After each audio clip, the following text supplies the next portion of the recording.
Hello and welcome to Let's Talk History. I'm your host, Jake Burchard.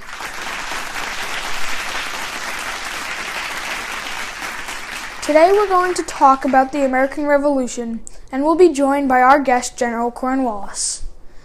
The American Revolution started at the Battle of Lexington and Concord, also known as the shot heard round the world.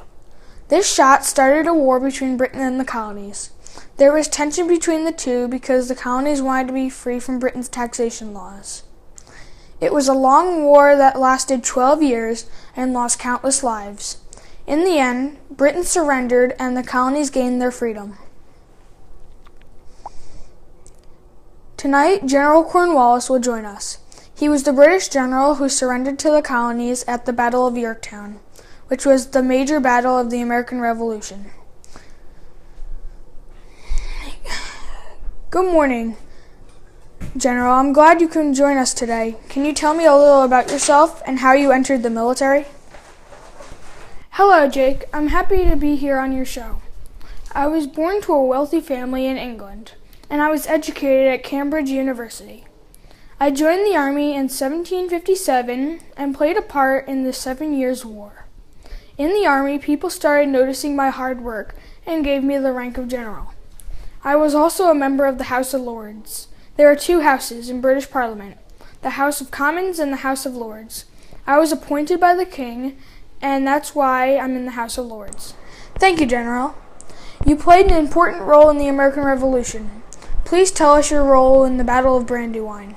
In the battle, General Sir William Howe distracted George Washington while I flanked the colonial troops from the left. George Washington and his troops didn't know I was going to flank him, and we surrounded his troops. Needless to say, I won that battle and also won a lot of respect. Thank you, General. That was pretty interesting. The Battle of Yorktown didn't go as planned. Can you tell us what went wrong and what you would have done differently? To get to the battle, my men had to walk a far distance, and by the time we arrived, my men were tired. We were also on lower land, which made us easier targets. The colonial army also cut off my route of supplies. The French ships blocked off all ports so I could not get the supplies I needed by sea. The colonial army was better prepared than I. What I would have done differently would to get to the battle quicker so I can get the higher land. I would have also ordered more supplies so I would be ready. If the British Navy could have prevented the French from taking the harbor, I would have had help by sea and maybe a different outcome of the war. Interesting perspective, General.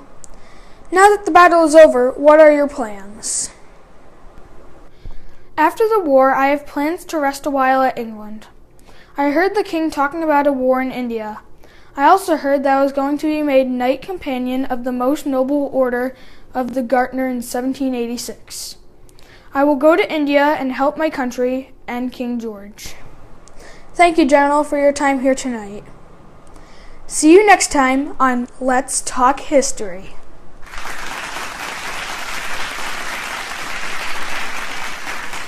Since the taping of the show, we've learned that General Cornwallis went to India to serve as Commander-in-Chief.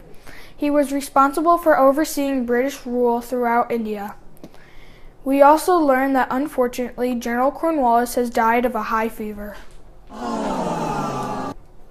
Thank you again for watching, and stay tuned for next week when I meet Thomas Jefferson.